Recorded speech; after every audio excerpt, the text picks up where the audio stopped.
Peguis, Manitoba, Swampy Cree. My family is actually from Peguis, Manitoba. I was born and raised here in beautiful British Columbia, born and raised. And yeah, I'm really excited to come to you guys today and be able to share part of my journey with you and my exploration of culture and getting in touch with the land and our old traditional ways through food. I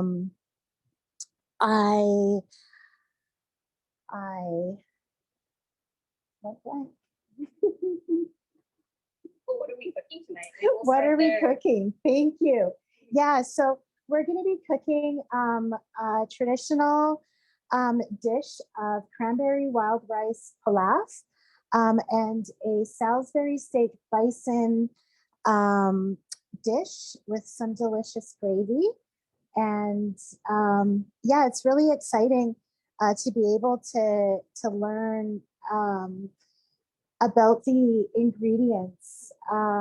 Wild rice, for instance, is a ancient indigenous food that our people have been eating for a millennium. We also will have the cranberries and other ingredients here that we'll talk about while we cut them up and put them in the pot. And yeah, so we'll start with the cranberry rice pilaf, I guess will be where we'll start. So what I've done here is I went ahead and I got a pre-blended bag of rice with the brown rice and the wild rice. Wild rice can be a little bit tricky to cook. It's, as you can see here, it's, I don't know how many people are familiar with wild rice. It's best if you soak it overnight if you're using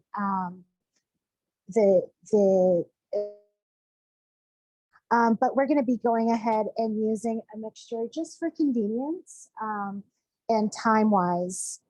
So we'll be starting with that.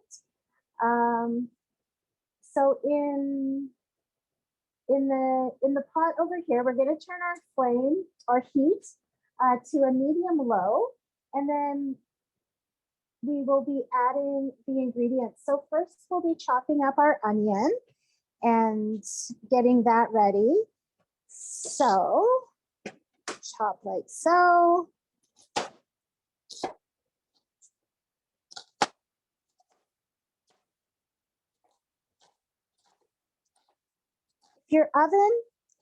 If your stove takes a while to heat up, you could use this time to heat your stove and get your pot hot. Mine heats quite fast, so we're just going to go ahead and get this ready first, and then we'll move on to the stove top. So that is over here. You want to make sure that you have a pot with a tight fitting lid for this particular recipe. It does take a while for the rice to be able to,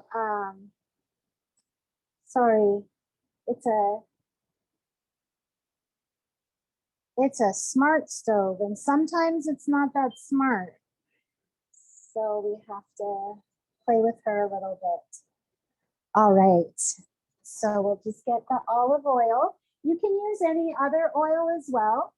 I like to use the olive oil because it's lighter and it has a softer flavor to it. We'll just let that heat up really quick here. While we wait for the oil to heat, we'll go ahead and we'll start grating our carrot as well.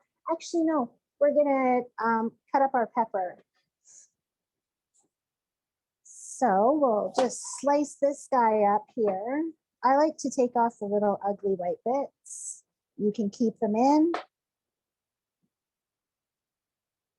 or you can take them out. It's up to you. Can I ask you a question while you're doing that? Absolutely. Can you tell me a little bit about when and why you began cooking traditional foods? Yeah, for sure. So my journey began here in this kitchen at Spirit of the Children as a participant.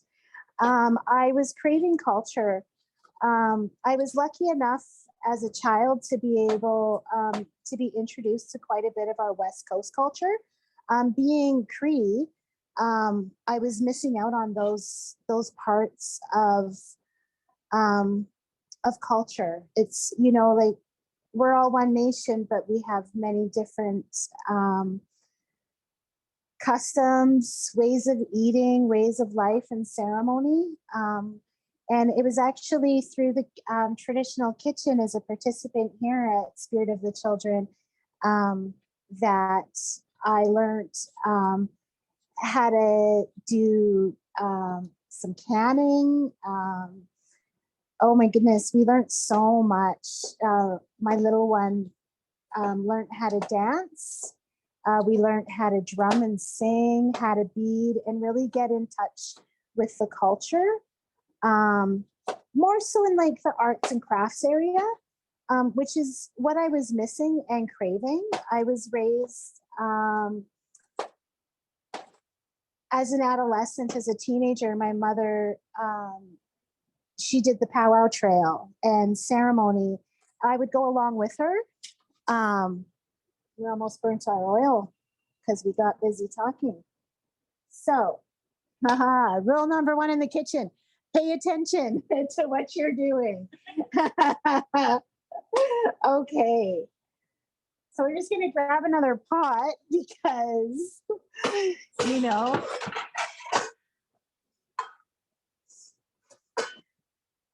safety first, right guys? Safety first. I'm just gonna move this over here and get that out. So let's attempt this again. Like I said, my stovetop heats up really fast, so I'll pay more attention. Yeah, so I learned about ceremony and culture a little bit here and there, not very much. I thought not very much. And then coming here to Spirit, I know I fell in love with the food program, and it inspired me to learn how to eat healthy and feed my children in a more healthy manner. And it turns out that traditional foods and the Indigenous diet is one of the healthiest. Lean meats, fresh fruit and vegetables. You eat what's in season, which also makes it quite affordable as well. And it just ignited this passion in me for healthy eating, especially eating on a budget. Being a single mom, you know, money was tight, and we had to learn ways to be able to eat healthy and fresh and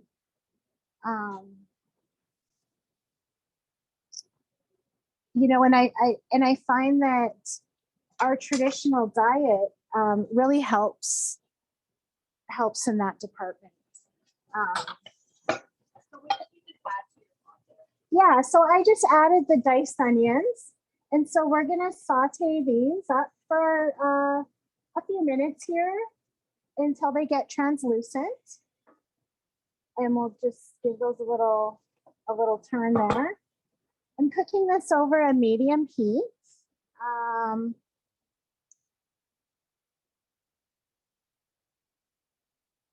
Yeah. Oh, and a pinch. It's funny when you start cooking a lot, you don't follow recipes. And so this is my struggle in life, is following the recipe, because I just want to create. I often joke and say I let my ancestors lead me. So that's my style. That's my style of cooking, is I let the ancestors lead me, and I don't always follow the recipe. Try my best too. So we're just gonna toss our onions around in the oil a little bit of salt, and let them get nice and juicy. And then we'll grate the carrot while that's doing that.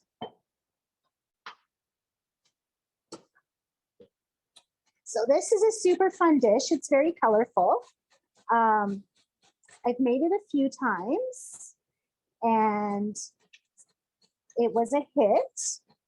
I made it here for staff lunch. I like to experiment on the staff sometimes when I get a new recipe or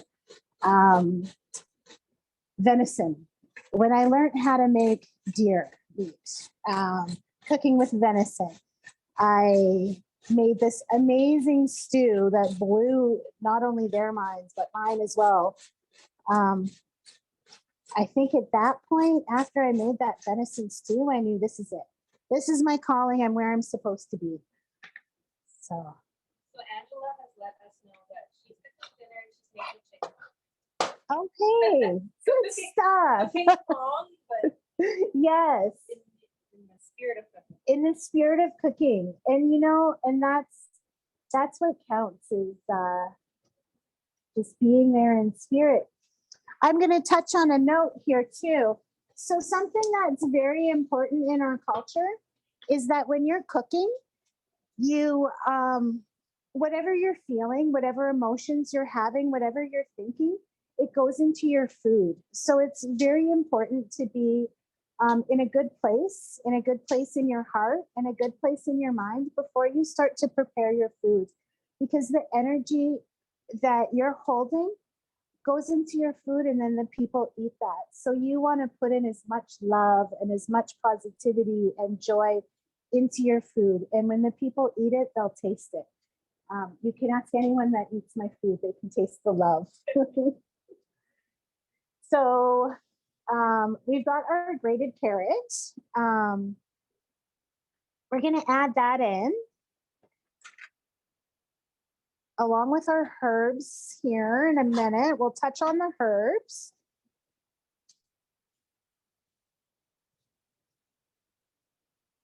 So just get those little bits of carrots in here and give that a little stir.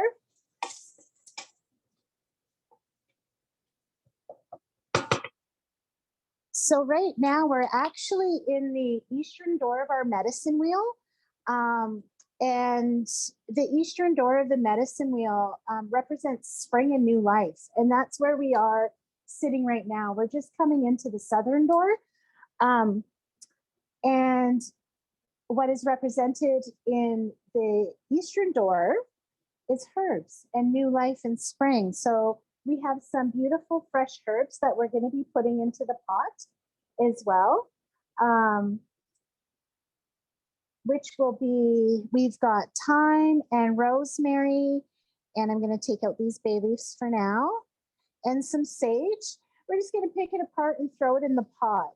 It did ask for some sprigs of oregano, which the store was sold out of.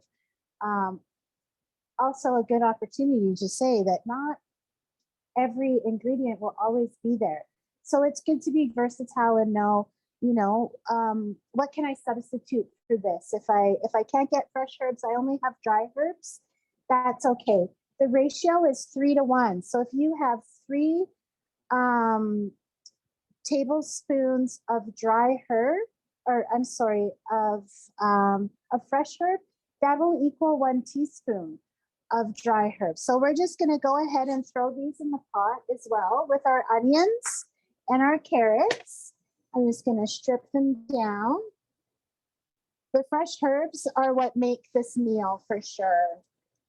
They're so delicious. We're just going to throw in the sticks as well. Let's break off some of these sprigs and get the aroma.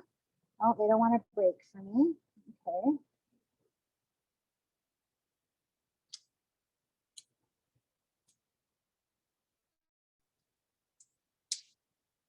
At the end, we will be picking out all the stemmy parts. So it's okay to throw them all in. We're going to throw that in for flavor.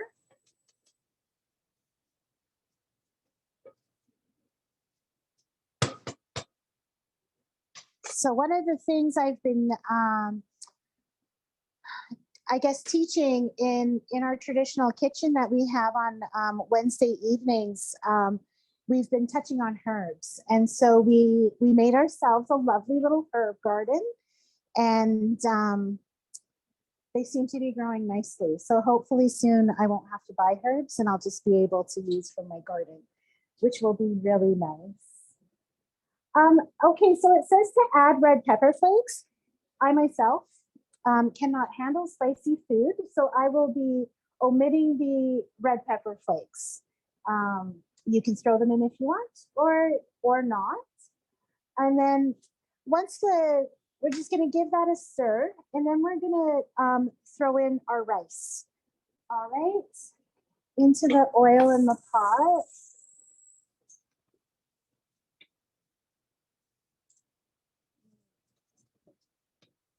So if you are cooking along, give that a little smell and see how delicious that smells.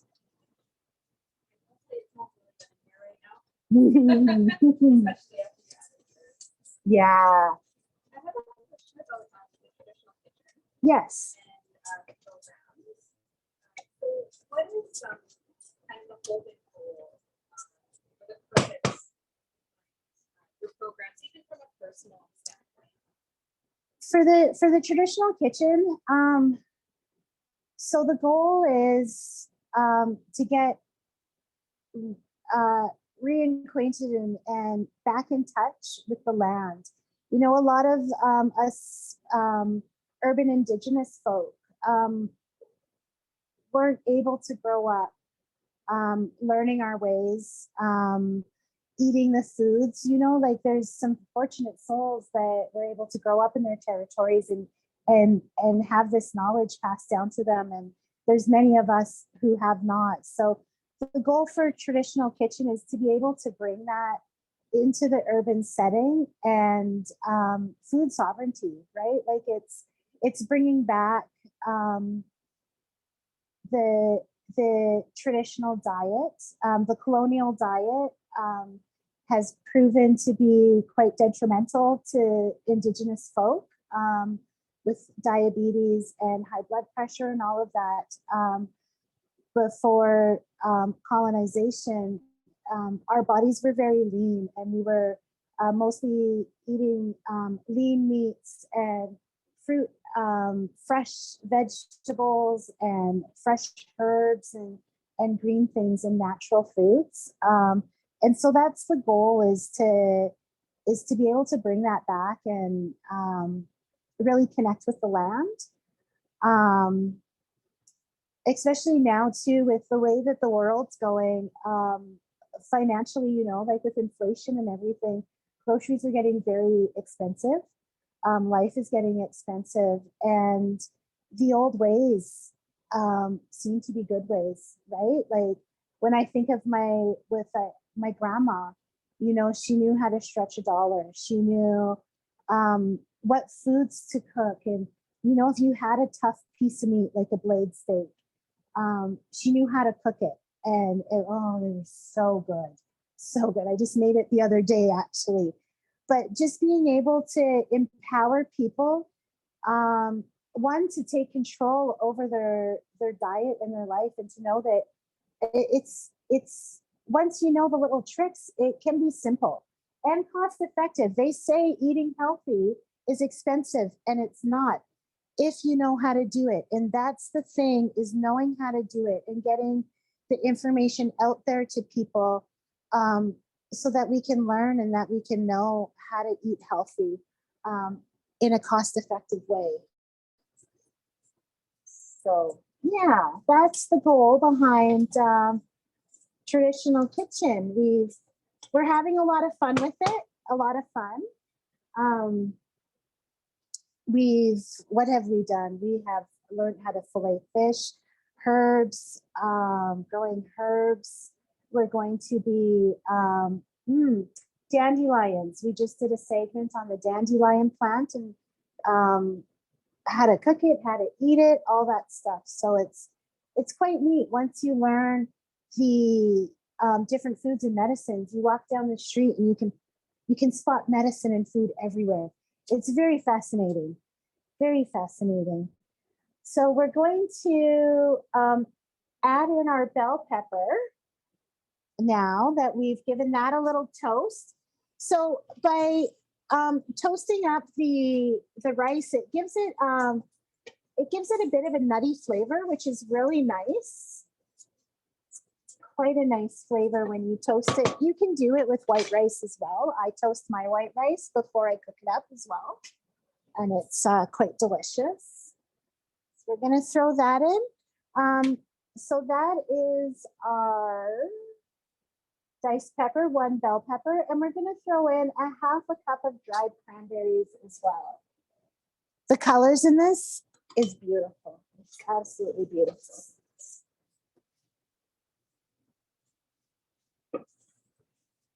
I'm just going to take this off for a second and just show you folks if you can see here the different colors before we add the water. It's quite colorful. It's beautiful. It smells wonderful too. So, making a mess. All right, so we've added our cranberries. Now we're going to pour in our vegetable stock and or water. I use chicken stock, and that's okay. If you don't have vegetable stock, you don't have chicken stock, you don't have beef stock, you can use water. The fun thing about cooking is experimenting. If you don't have an ingredient, find another one and it'll work. And if it doesn't, then don't use it again. All right. So now we've poured that in there. Stir and taste for seasoning, and then add a little bit more salt if you want. So let's take a little taste test and see how that is. Ooh. It's very good. It does not need salt. It does not need salt. I have a salt-free diet, and the chicken stock has salt in it, and I can really taste it. So we're going to bring the pilaf to a simmer, and then this is where we need the tight lid. Bring it to a simmer. We're going to cover it with the lid, and we're going to leave it alone for 50 minutes. It's a long time. Yes, it's longer than your average rice. The wild rice does take a while to break down and cook. So we'll just wait for that to heat up here. That's going to be so tasty. Just adjust the heat a bit. All right. So that will be it for now for the pilaf. Once we get the lid on, it'll cook for 50 minutes. And then we'll get started here on the Salisbury steak, the bison. Now, Can I ask you a question? Absolutely. I'm curious about, you mentioned basically that this journey began at Spirit. Yes. And you talked about that experience. You mentioned canning. But I'm curious about the first recipe that you tried.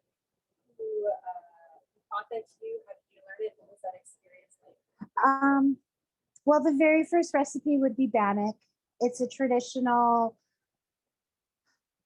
I don't, it's just every family I know has their own bannock recipe. So I don't remember the first time actually cooking much.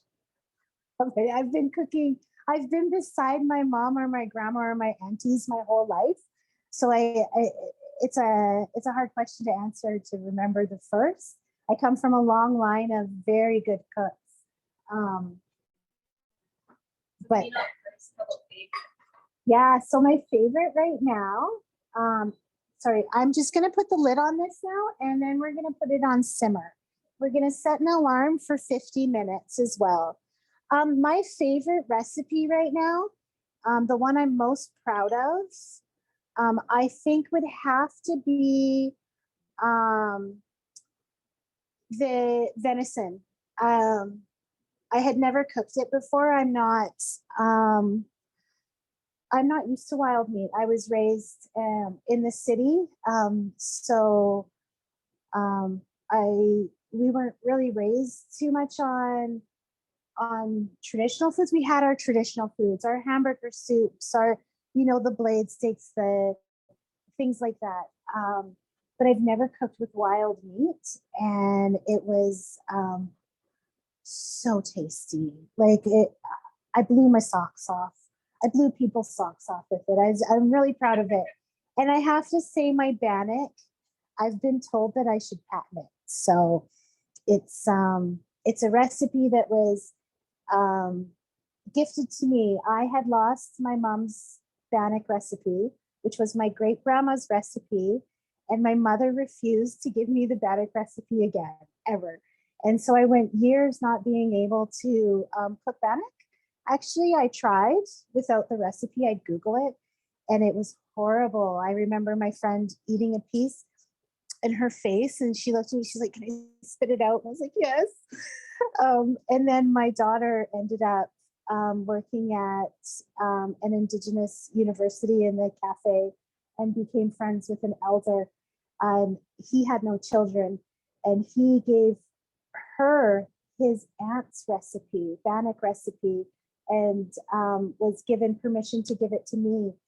And both had passed away with no children, and so their family recipe would have ended there. But it's been gifted to us, and it's a hit. Everybody loves it, to the point that when I actually started working here at Spirit, I was going through all my old cookbooks, and I had found my mom's bannock recipe, and I put it back in the book because this new recipe from this elder is amazing. My mom's is good too. Don't get me wrong. When my mom makes it, it's good. This one's real good. So yeah. All right. Well, let's get started with our bison burgers. So I'm just going to touch on bison really quick. It can be kind of hard to find. I won't lie. I had a little bit of troubles at first. Good old choices came through for me. Bison is a great beef alternative. It's a lean meat. It cooks and tastes similar to beef. It is a little more pricey, but health-wise, it's on spot. It's good stuff. It's good stuff. If you don't have bison, that is okay. You can use any other ground meat you have. And if you're vegetarian or vegan, you can use the TVP, textured vegetable protein is what it's called. So let's get started. Okay.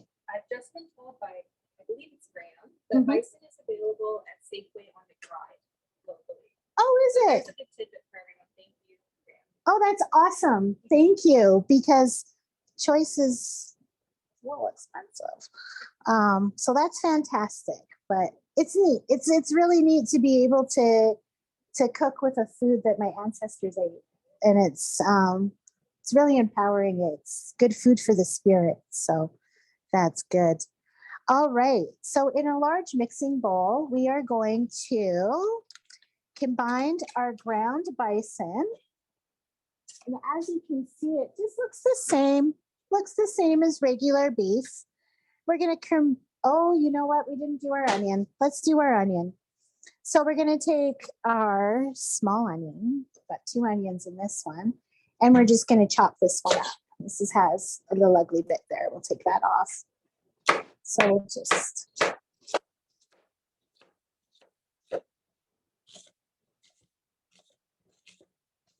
chop this one up.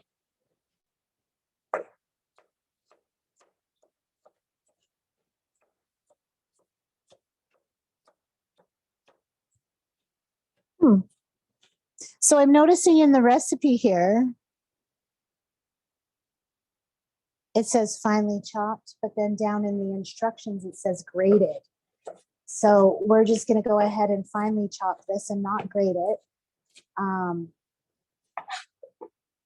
because I don't want to cry. Grated onions is That's a juicy job. It's a juicy job indeed. So we're just gonna throw our onion in there. And what else do we have here? Grated onion and chopped garlic. So let's do up our garlic.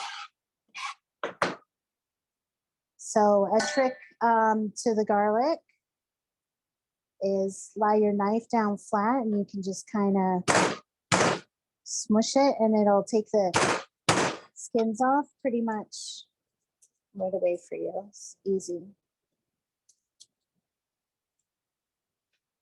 And it smushes it, makes it a little bit easier to mince.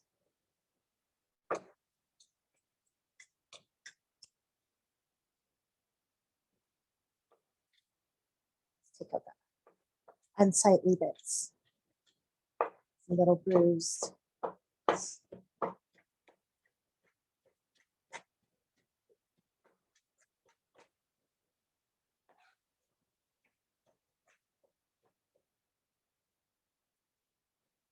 Okay, and I'll throw those in there.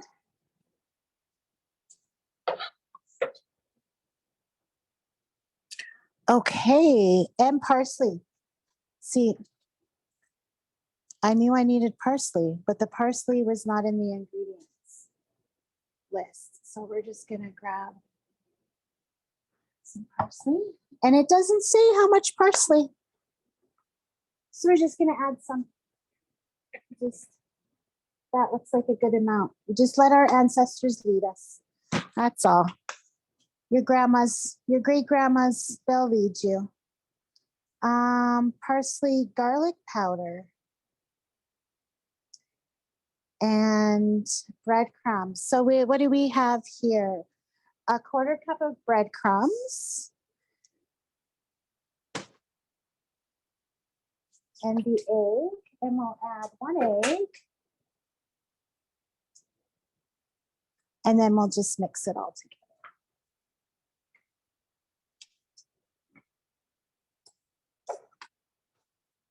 You can use your hands if you want to. You can use a fork or a spoon, whatever you want. I like to break up the egg first to get rid of that mess first, and then I get my hands in. So I am just going to put on a glove to do that. If you're cooking at home, that's fine. You don't need a glove. If you want to wear a glove, wear a glove. So while you're mixing away there, yes, we started talking about, or you started mentioning kind of the intergenerational aspect of cooking and recipes and that being passed down. Can you tell me a little bit about what it's been like sharing your journey with traditional foods? I know that there are some members of your family and also your daughters that are kind of involved in this journey that you're on. Yeah. Absolutely. So my little one, she has really taken an interest in our culture. Well, both of my daughters take a huge interest in our cultures, in our culture. But the little one in particular has just taken the shine and wants to learn everything. So she's been cooking alongside me since she was probably 1 and a bit. She was in diapers, still barely standing, but you know, she would help me can. She knows how to pick medicine. When she was in kindergarten, actually, she had taken a group of children and they went off into the field and I was watching them. And I was like, oh my goodness. And she was teaching all these little kids how to pick medicine and how to identify medicine. 5 years old. And she was, you know, teaching her classmates what medicines and what plants, the names of the plants and stuff, which is a really powerful thing. You know, it's like my heart, like I can't even explain how beautiful that is, that she, you know, that both my girls, my oldest too, takes an interest in herbs and medicine.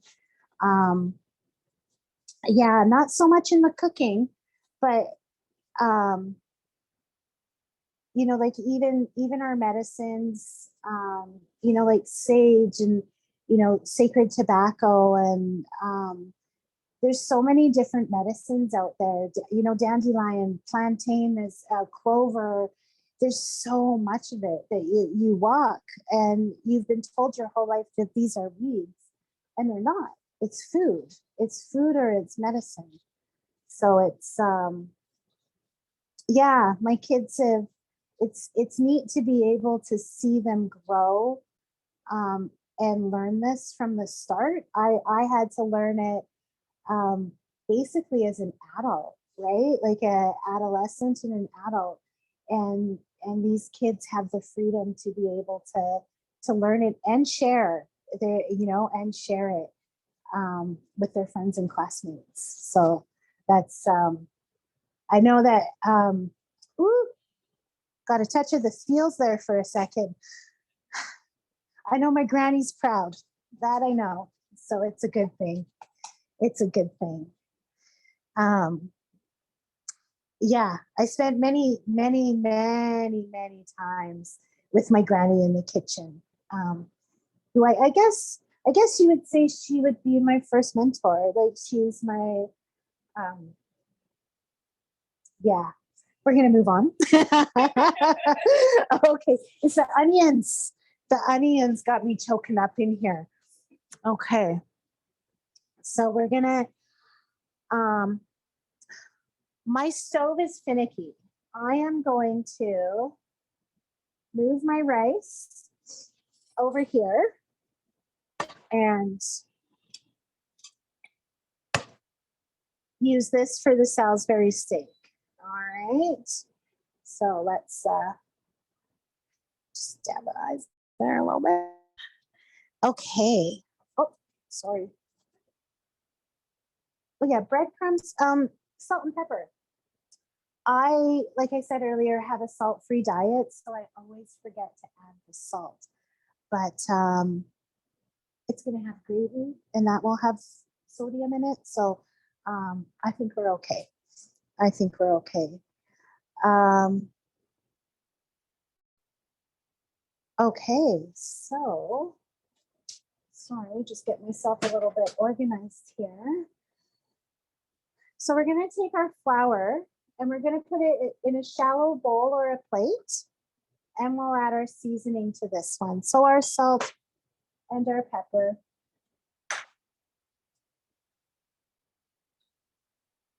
We'll just kind of give that a mix around. And then we're going to make our patties.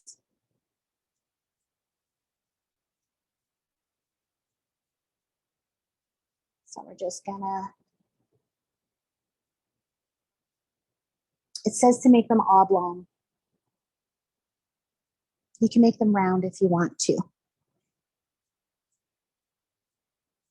All right. So then medium heat, we've got that. We're going to make we'll make 3. It's about a pound and a bit of meat here. These are good size. I could probably make them smaller if we wanted.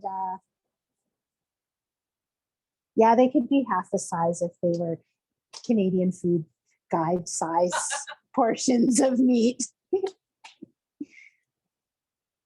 But we will make good, sturdy, healthy portion. We just won't tell the health people. I'm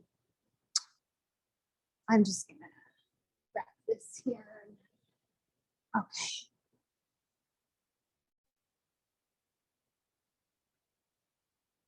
So we're gonna heat up our oil in the pan about, it says a half a cup. That's a lot to me. I say quarter cup. We just wanna watch our fats. Not a big fan of frying in foods or frying foods in oils and stuff, but sometimes it's okay. So we're gonna coat our patties in the flour.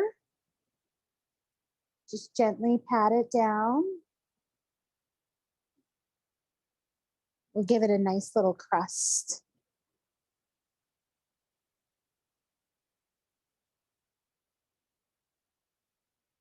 There we go.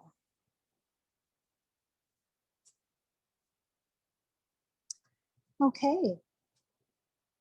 And then we will make sure our oil is hot. And then we're going to gently put them down in the oil.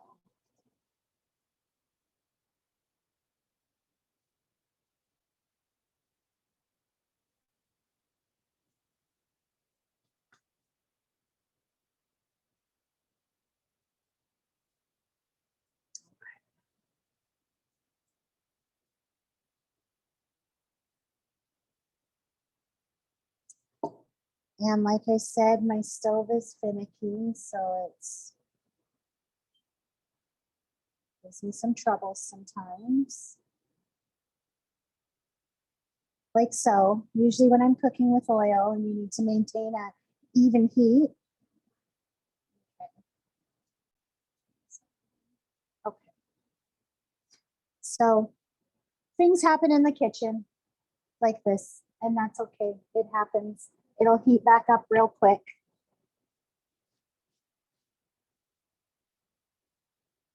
There we go. Okay. So we're going to cook the steaks for about 4 to 5 minutes on each side. If you have a meat thermometer, that's handy to have. We'll do it to 160 just to be on the safe side.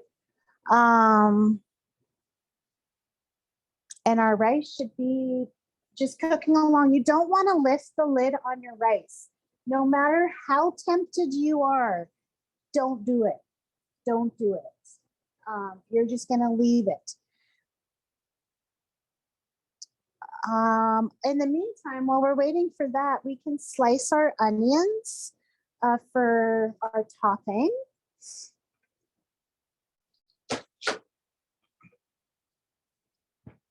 So maybe while we're doing that, because I can imagine curiosity being peaked as you were talking, can you tell me a little bit about the foods and the medicines that you work with and come across kind of on an everyday basis? Like, what is something that someone might see walking around the lower mainland? So many. So many. Oh my goodness. Dandelion. Okay, the most common weed in the Americas. The whole entire plant is edible. The whole plant is edible. The leaves are best picked in the spring or after a heavy rain. They're sweeter after a heavy rain.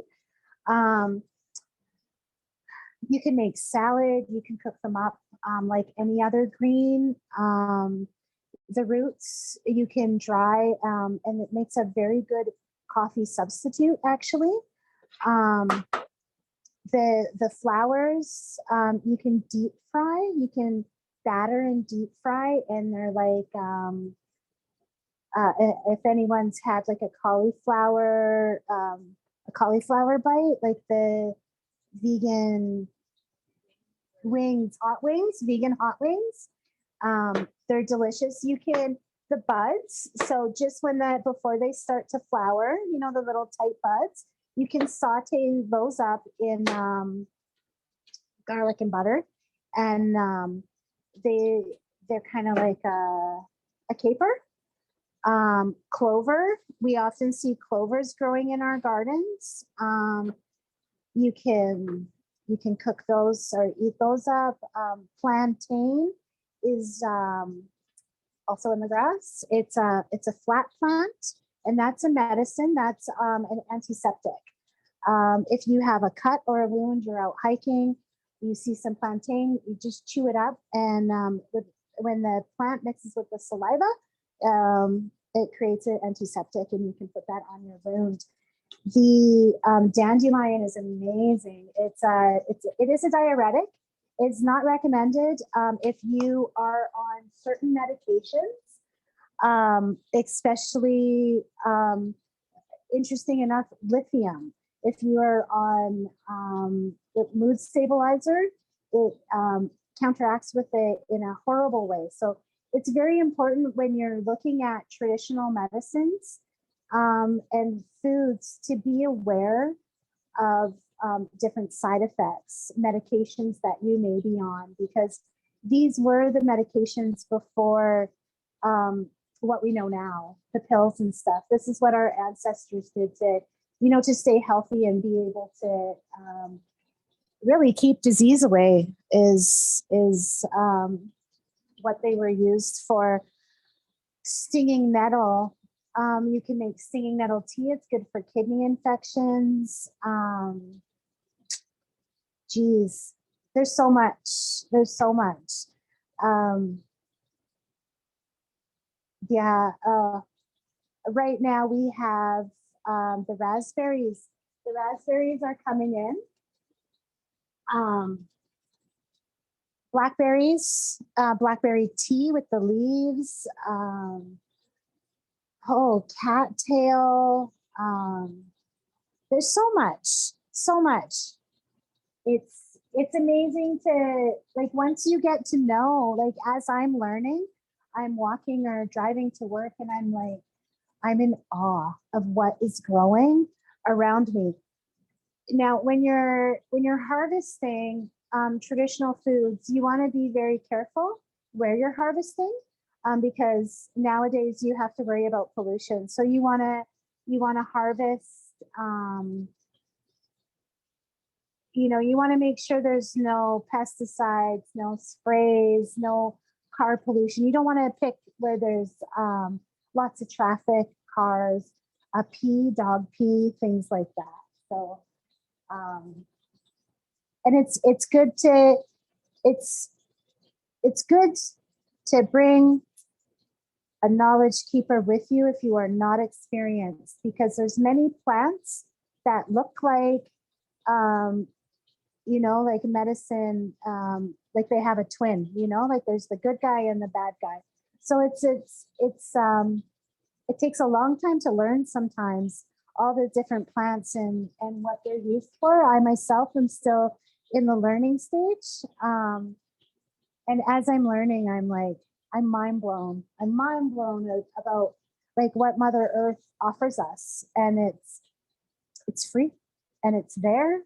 And it's intended for us to eat, like our indigenous bodies, that's what we're used to, even though we've had a colonial diet for, like what, 500 years or whatever, we're still not used to the colonial diet. And I imagine if our people were able to secure food sovereignty and be able to reintroduce our traditional foods, our health would improve greatly, very quickly, I believe. So we're just gonna give these guys a little flip. See how nice they fry up.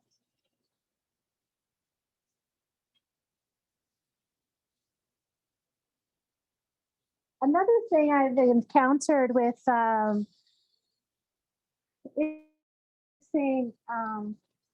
tradition to the urban environment is a lot of us urban indigenous folk aren't used to the flavors. It's, if you're raised on it, it's great. It's something you're used to. But if you're not raised on it, it can take some getting used to. The meat is sharper, like different flavors that just might not sit with the urbanized stomach as well. But I say give it a shot, give it a try. You can't say you don't like it unless you try it. That's what I always tell my kids. So, yeah. All right.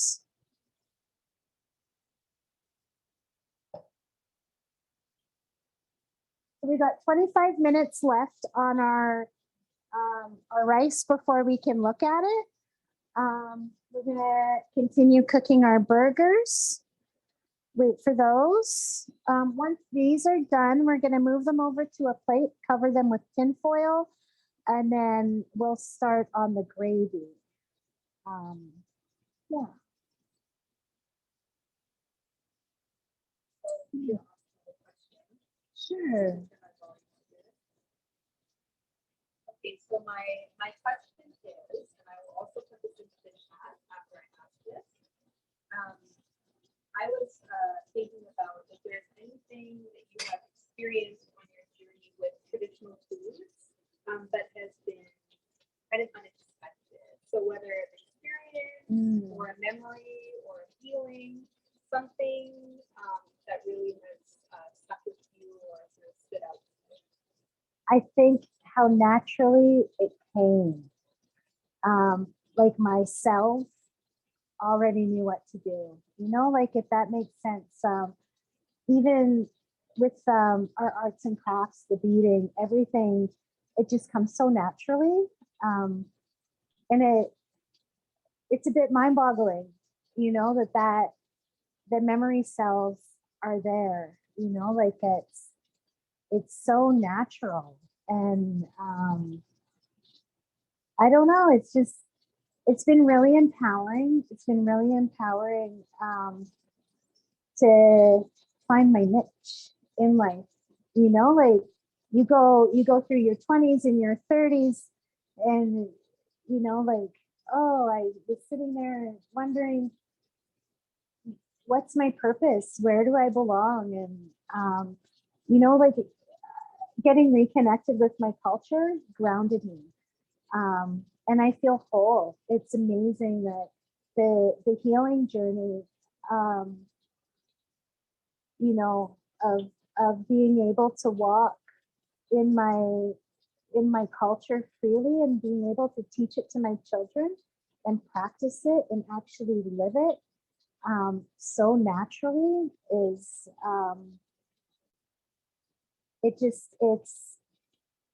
it does something to the soul. It's, whatever void was there before feels filled. I feel like a whole person. I walk with my head high. I have confidence. It's emotional and it's empowering. And yeah, it's exciting that I get to be able to share it with people.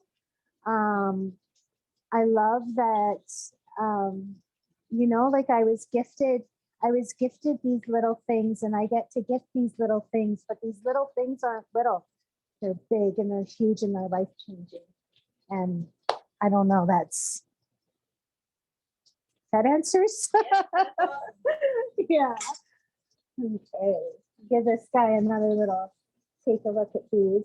It's smelling delicious in here, by the way. I bet you your kitchens are all smelling fantastic too. But just take a look and see with our meat thermometer. We'll be safety people.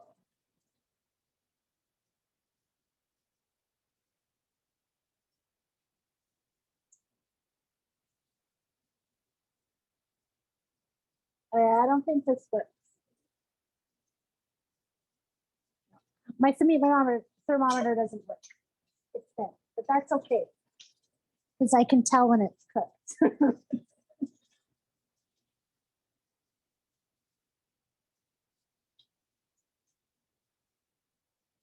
So the nice thing about putting the flour is it gives it a nice crunchy little coat, which will give the gravy something to bond to. Normally you would have like the Salisbury steak with like a potato dish or something. I like rice. I like how colorful the rice is. When we did the meal plan for this session, it was winter, and rice and cranberries were on my forefront of my mind. And so that's why we're having it. It's technically not as a seasonal food right now, but that's okay. That's okay, because we live in a place where we can eat any season we want. So we're going to take off our burgers, our Salisbury steaks. They're not burgers.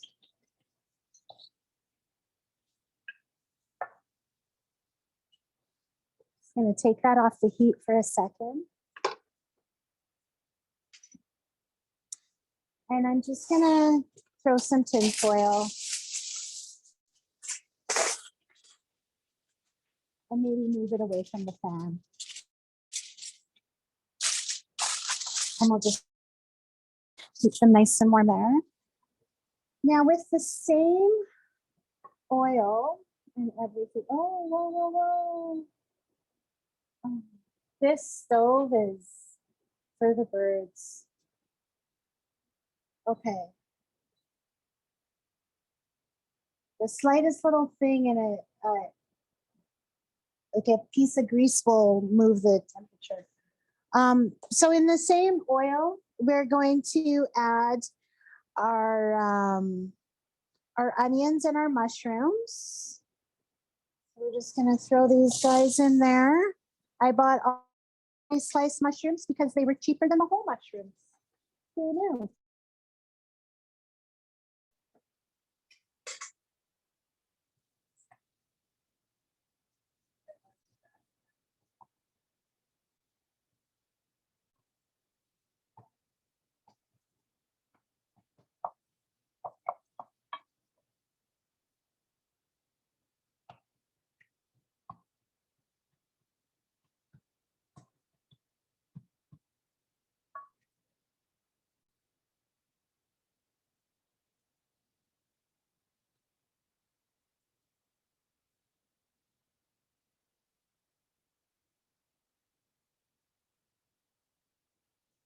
I hope that didn't mess up our rice.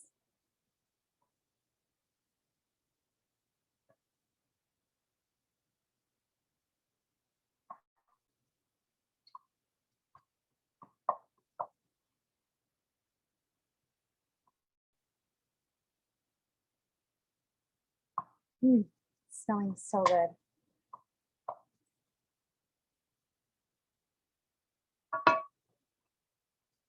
Let those saute for a minute. Just gonna grab it's very hot in this kitchen. Okay.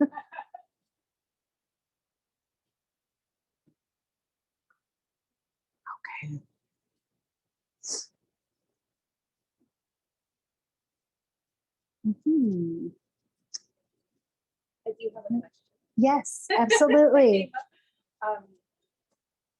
You mentioned cranberries. Is there anything that you learned about cranberries, or a reason why you chose cranberries or recipe with them? Well, no. Like I said, when we were first planning this, it was winter. And so we were in the northern door of our medicine wheel. And during that time, traditionally, we would eat dried fruits, dried meats. We would hunt for some things. And cranberry is a traditional food. It grows here very well in BC naturally.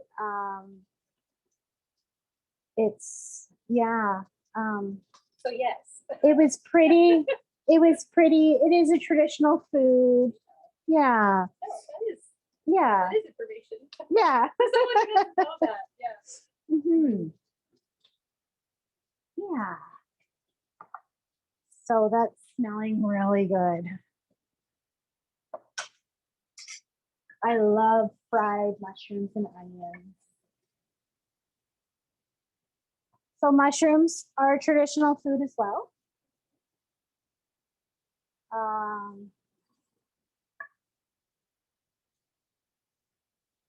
I don't know if onions are. I don't know. That's something I'm going to have to find out. Yeah. They must be. They must be. I'm still learning. This is a learning opportunity for me as well. So when I first started here at Spirit of the Children, and I introduced myself, I let everyone know that we'll be walking together because I have so much to learn. We all have something to learn from each other, right? And so in our traditional kitchen, we just started a new segment of intergenerational traditional kitchen. because my plan is to bring, like all the generations together, because we learn from our elders, that's our tradition, but we also learn from our little ones, right? And, and just to have all the different ages working together and learning from each other. There's participants in my class who are quite knowledgeable on things that I have no knowledge on. I'll give that opportunity to that participant to be able to lead the class that day. Like for when we were learning to debone and fillet a fish. Now I'm born and raised here, but I don't like fish. And I say that's because I'm from the prairies. So my blood doesn't like the fish. So I don't really cook fish at home. It's not something I do. I can do it. I can teach it. But there are others who can do it better than I. So then I let them lead and teach me. And that's the beautiful thing about the traditional kitchen as well, is we're all walking this together, right? Like we're all equal, and we all hold each other up and encourage each other on, and there's no greater than or anything, and it's a really nice concept to know that, to be humble enough to know that you still have lots to learn, and I still have so much to learn. So So I'll share with you, Denise, who I believe must be local to these lands or TBC, that said that yes, we have wild pigeons. I kind of thought so. Yeah, it seems like something we would have, right? I am just learning about the wild potato. I forgot the name. It just left me. It starts with a W. If anybody knows it, please write it down. Wapato. Anyways, I've been learning about the wild potato, and they grow in my woods in my backyard. Which is, I live in a green belt in a quite forested, somewhat swampy, anyways, I live in this amazing place. And there's so much medicine. And as soon as I started learning about the potatoes, I was like, oh my goodness, we have those in our forest. And I don't live far from here. So it's really neat. It's really neat to be able to, go for walks with the kids and just identify plants, identify things. We don't have to harvest them. We don't have to pick them. But we can acknowledge them and be able to know when you do harvest, though, it is very important to give thanks. You always must give thanks to the plant, to the energy, to the spirit, to the life that plant is giving you. And it's something that we practice. We don't ever pick more than what we need. We don't ever take more than what we need. It's important to just take, you always must leave some for the next generation, right? It's very important not to be greedy, and to always give thanks and have a grateful heart and a grateful spirit when you're harvesting medicines and foods. So we'll just cook these guys up a little bit more. Oh, I'm getting excited. This is going to be so tasty. So someone has answered your question. Actually, looks like Rebecca looked into it here. Okay. So Sashene is correct. It's a wapato, Oh. also known as broadleaf arrowhead, Katniss, or duck potato. Yes. And they do grow locally. You can even find them down by Burnaby Lake if you look hard enough. All right, so we're gonna take these guys and we're gonna toss them into our bowl.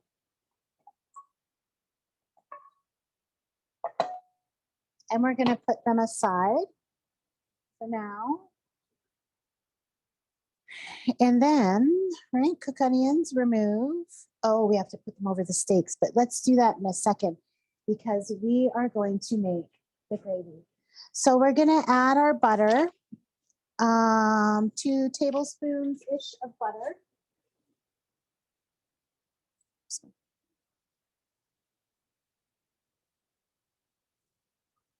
So we're gonna be making a roux.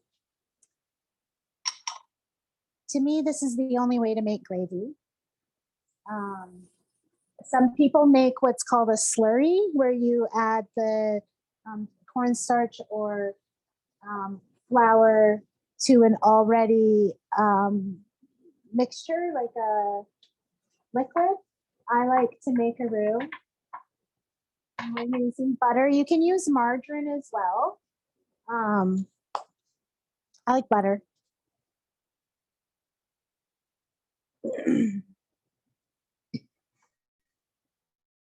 Pardon me.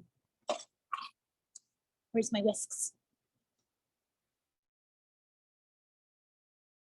So we're just gonna melt the butter.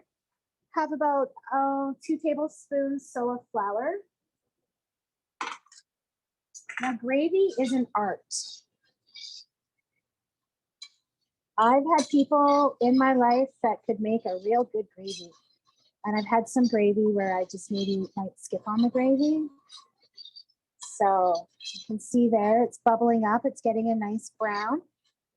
So when you're making the roux, what you want to do is cook off the taste of the flour. It's kind of like you're not burning it, but you kind of are, but you aren't. I don't know how else to describe it. Toasting, yeah, kind of. It more burns it off. And then when you add your broth, you don't get that floury flavor.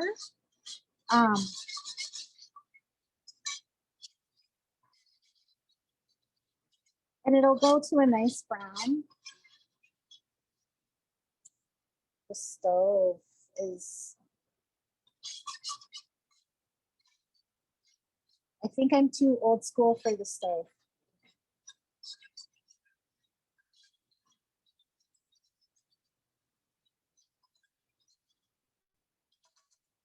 One of my aunties, oh, she made the best gravies and the best sauces, the best. And she's actually the one that taught me how to make a proper roux. All right, then we're gonna slowly add our beef broth. You know you're doing it right when it goes like that. Oh, be a little quicker though. Break up those chunks.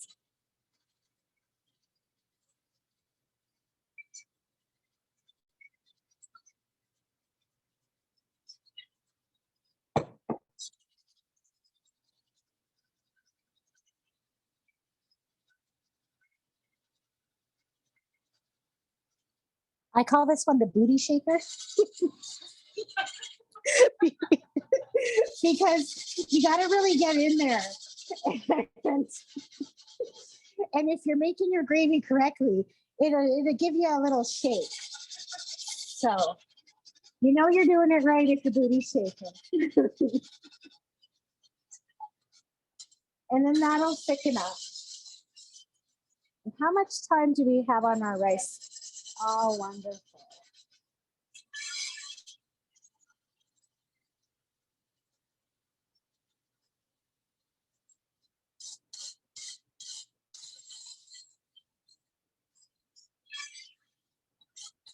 So this is the same concept if you want to make like any white sauce or any other kind of gravy with any other meats.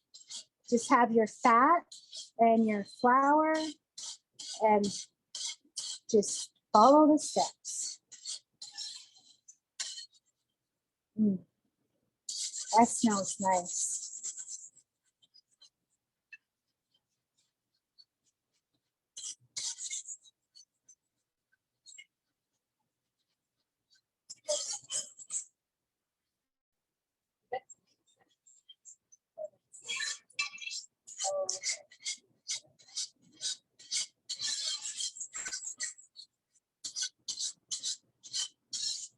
So gravy is the kind of thing that you wanna love it. You wanna really give it your time. And it's not something you can rush. Well, you can, but it's just not as good as if you take your time.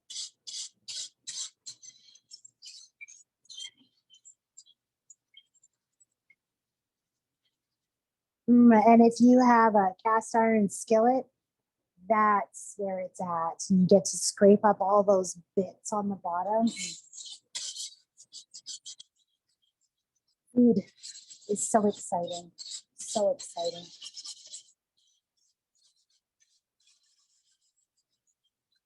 All right, she's starting to thicken. All right. So salt and pepper to taste. So we'll just see what that's like there.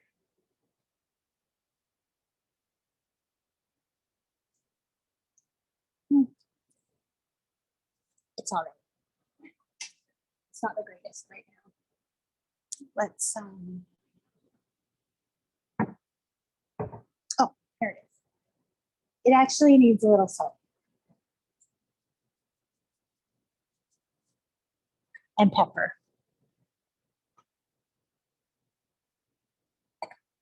Okay.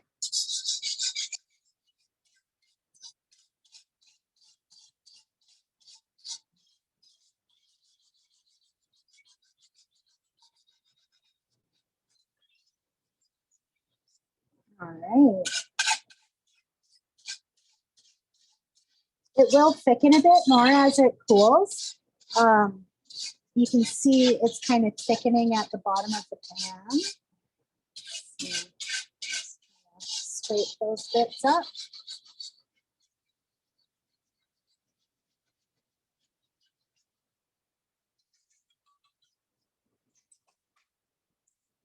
So I am going to actually re-add the meat to it. This is what I do. This is not what they're supposed to do, but this is what I do.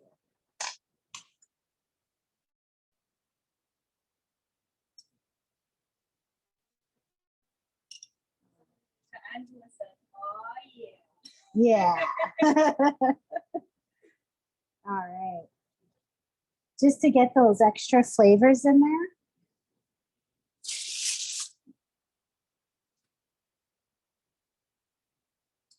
Who doesn't like gravy, right? All right. And we'll add these guys in there as well.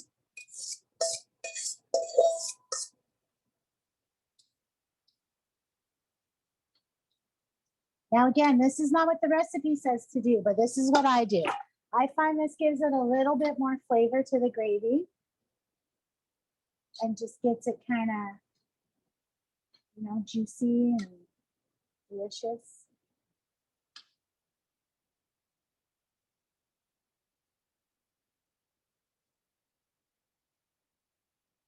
All right.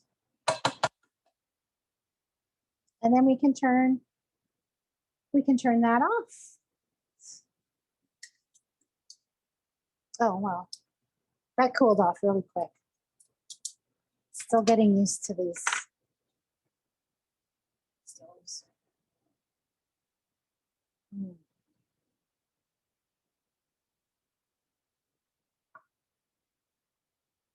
is there a recipe that you want to try that you haven't yet that involves? So many. I want to cook everything. I want to cook anything and everything except snake. I don't want to cook snake. I don't like snakes. They taste like chicken. When I was a small child, I was taken, well, I wasn't taken. We were at an encampment. And it was part of, back then they called it Native Studies. And so I was just a wee child, and my brother must have been in like grade 1.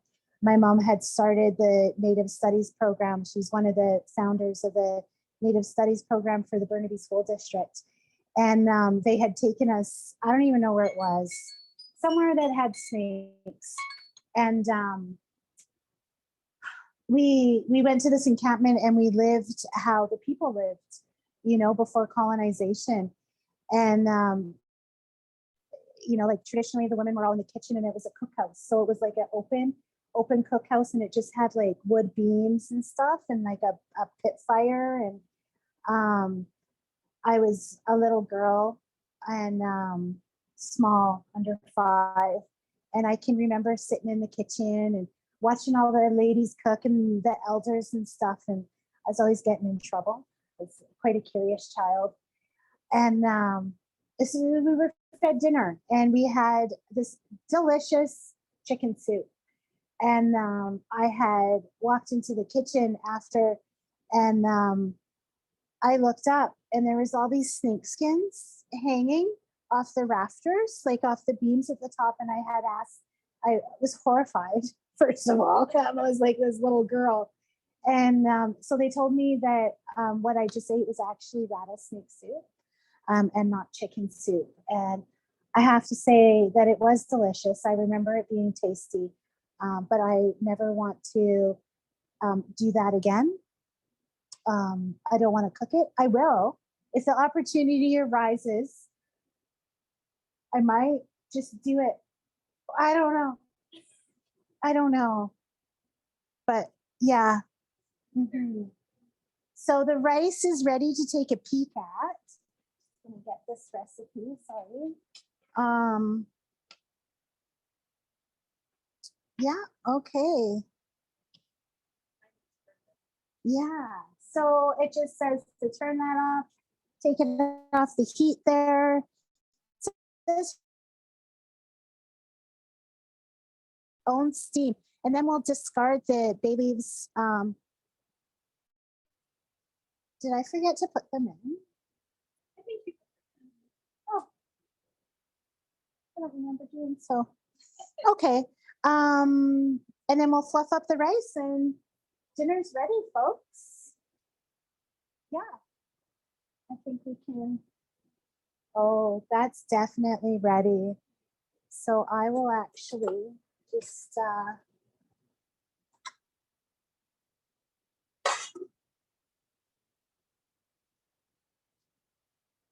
so we'll just take out the woodsy bits of the rice here.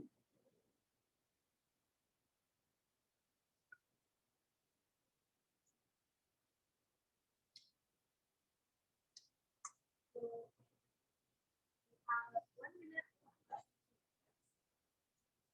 I know the filming device is definitely a lot for it, Okay. but we do have a few questions while you're doing that. Yeah.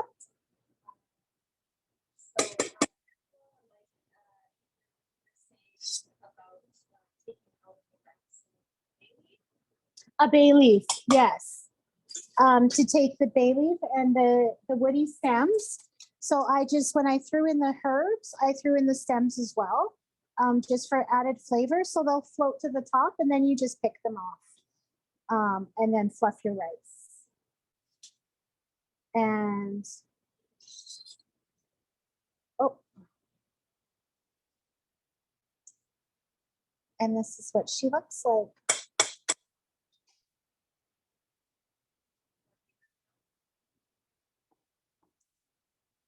And there we have rice pilaf and Salisbury bison steaks.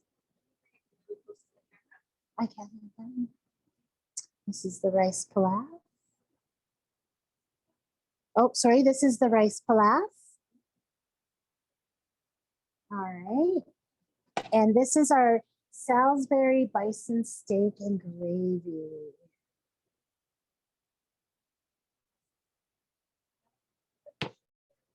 Yes. Stir my volume up. Fran says, thank you for imparting your knowledge and insight to this cooking history. Did not get the chance to purchase the log rice before the class started, but assuming we'll do it in the future. Wonderful. And incredible, drooling at a distance. Do you have any questions for anyone? Well, I would love to see your faces. Yeah, maybe we'll do. So, and Denise says, yes, thank you Oh, thank you all. I will see your faces when I watch the video. But I would like to take this opportunity to thank you. Hi, and I encourage you to get in touch with your culture, whether you're Indigenous or whatever else. Your histories go back, and I really encourage you to look into your history and connect with it, whatever culture you may be, whatever ethnicity you may be. Look into your roots. It's a very empowering thing to get to know where your ancestors came from and how far your people have come to the point where you are.